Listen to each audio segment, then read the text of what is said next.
Next speaking will be Professor John Quigley, Professor of Law at the Moritz College of Law at Ohio State University, and author of a number of excellent books on this issue. I believe he will be signing some books afterwards, as will some of the other speakers. Good. Thank you, Allison. The special relationship has a very significant impact in terms of the positions that the United States takes on the key legal issues involved in the conflict. And in general, I think one can say that our positions are out of step with the positions of most of the world community, and that it's one of the major reasons for the negative perception of the United States in the region that you've heard about this morning. So I want to go through a number of key legal issues. The first I'll mention, and on this one I think the administration is not quite as negative as you'll find me saying on the others, relates to the status of Jerusalem. The Congress passed a law a couple of years ago to move the U.S. Embassy to Jerusalem. The president, successive presidents now, have resisted doing that. We have our consulate general in Jerusalem, which reports directly to the State Department. It has not been put under the embassy in Tel Aviv. So as a technical matter, the executive branch has preserved the position that the status of Jerusalem is not determined, and we have not given in to the Israeli position on that. Similarly, with respect to the question of passports, Congress passed a law in 2002 saying that a person born in Jerusalem who would become a U.S. citizen had the right, if in being issued a U.S. passport, to have Israel placed in the little box as to place of birth. The administration has resisted that and has refused to comply with that. This went to court. It was decided quite recently here in the Court of Appeals for the D.C. Circuit that it is within the power of the president to decide on issues of diplomatic recognition, and therefore it was within the power of the president to refuse to apply that act. Okay, so that's the good news. That took about 35 seconds. The question of territory is a bit bleaker.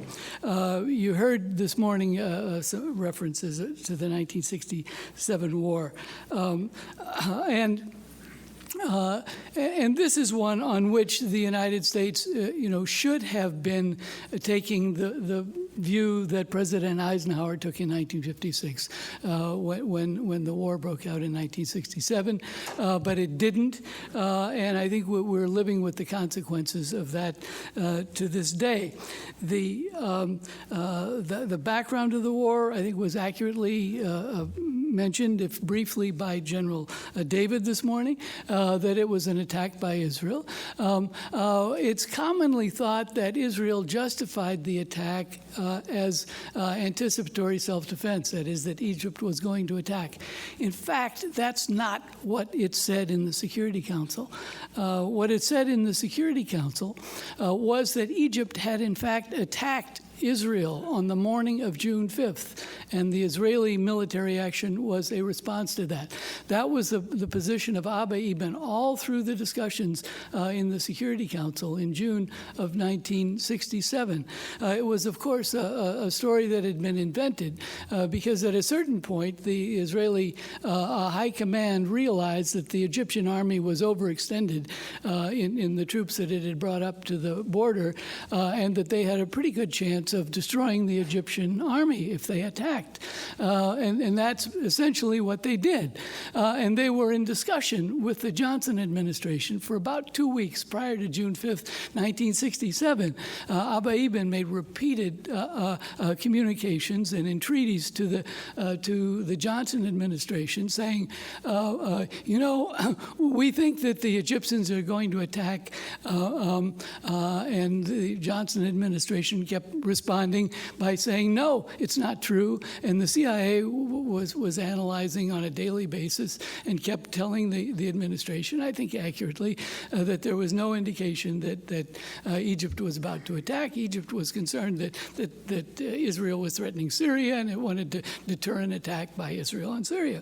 Okay, but that discussion eventually just came to a kind of a standoff. But Johnson was fairly strong in telling Israel not to attack Egypt. Finally, the Israelis gave up on Abba Eban, and they sent Meir Amit, the head of Mossad, to come to Washington to put it to the administration a different way. He didn't say, please support us if we attack. He said, we're going to attack. What are you going to do?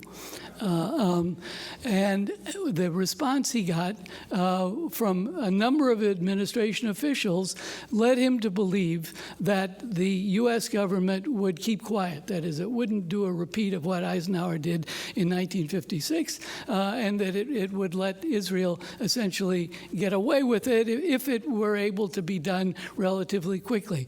Meir Amit went back and had a meeting at Levi Eshkol's house on the night of the 3rd of June, 1967, and what he told Levi Eshkol as to his impression of the Johnson administration and what it would do if Israel went ahead and attacked, he said, they will not sit Shiva. Meaning that they will not mourn, they will not be unhappy if we do it. And he was right. When it happened, the administration immediately knew that the story that was being told by Abba Eban was false, but they decided to keep quiet about it. And I think we're living with that ever since. After about, by early July, the Israeli government stopped saying that Egypt had attacked. Levi Eshkol gave a press conference and was asked about the war, and that's when he said, Egypt was going to attack us, and that's why we had to attack. So they implicitly, acknowledged that the story had been false. But this story about their having been under threat, it really took hold. And that, of course, is the dominant Israeli version now of the war. And if you look at justifications that were given in maybe a decade ago now for the Bush Doctrine, when that was being discussed, the new policy about preemptive use of force for the United States, those who tried to write theoretical justifications for that doctrine fished around to find precedents for it. And the only one they found was the 1967 war, which of course was a false precedent, but that was the only precedent they could find in recent state practice for the proposition that it's okay to invade in substantial anticipation, let's say, of an attack, against an attack that is anticipated but is not close to being immediate. So on this issue, I think the administration is quite deficient, and that holds true to the present. I mean, if you ask the administration now who was responsible for the 1967 war, they're not going to give you a straight story on it. The other major issue is the question of Palestine's status and whether Palestine is a state, the whole issue that's come up before the General Assembly of the UN and in the Security Council, in particular with the application for admission to the UN that was filed in 2011 by the government of Palestine. And of course, as you're aware, the United States kind of killed that in the Security Council and kept it from coming to a vote. The Palestine government subsequently applied for admission to UNESCO, which is a UN specialized agency, and membership is open only to a state. And there was no veto possibility, and it passed. So Palestine was admitted as a state to UNESCO, and then more recently went in 2012 to the General Assembly of the UN for a a statement, essentially, that Palestine is a state, and that passed. It passed, I think it was 139 votes in favor, and there are actually other states that abstained on that resolution but have diplomatic relations with Palestine. If you add that number to the number that voted in favor of that resolution, you get somewhere around, I think it's 158 states that have accepted Palestine as a state. The United States resists that and says, well, Palestine can't be a state until it negotiates that with Israel, which doesn't make a great deal of sense to me and isn't an accurate reflection of international practice about statehood. I mean, when you get 158 states saying that another entity is a state, that's pretty strong. When this resolution was adopted in the General Assembly, and this is November of 2012, Susan Rice spoke in explanation of vote for the United States. The United States voted, I didn't mention, voted against the resolution.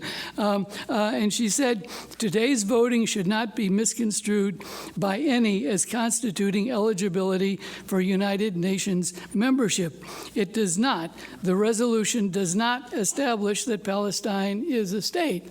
Well, the resolution says that Palestine is a state. As a technical matter, she may be true. The General Assembly resolutions are not legislative in character. But with respect to statehood, what's critical is an entity's acceptance by the existing states of the world. And here you clearly have it. It goes back, in fact, to 1923, the Treaty of Lausanne, the treaty that set up Iraq and Palestine and Syria as states. If you look at that treaty, it refers to those three entities as being states detached from the Ottoman Empire. So the international community accepted those as states going back that far. The issue of settlements, another one on which the United States position has been very uncertain, let's say. You had analysis of this during the Carter administration, where the legal advisor came out very strongly, saying that the settlements are illegal under the Geneva Convention of 1949. And then you had President Reagan coming in and saying something, well, we're not sure about that, but they're an obstacle to peace, but from that time, there wasn't much discussion of the legality of settlements.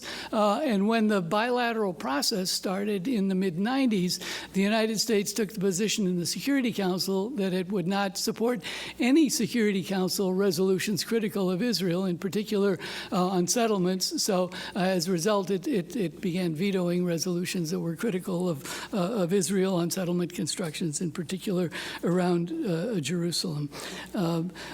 But more recently, when Ms. Clinton was Secretary of State, she began referring to new settlements as being illegal, which implied that the prior settlements were okay.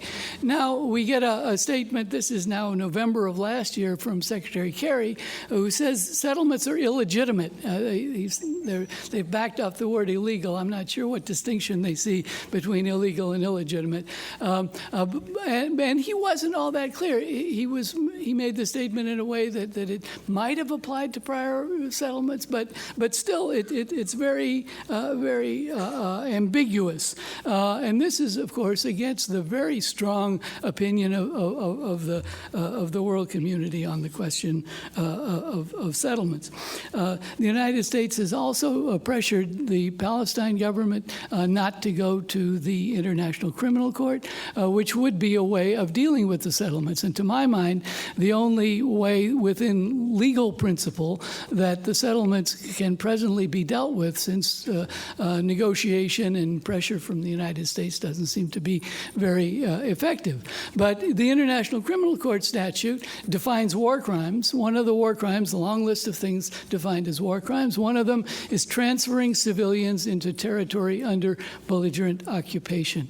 So So it's a slam dunk with respect to the settlements in the West Bank.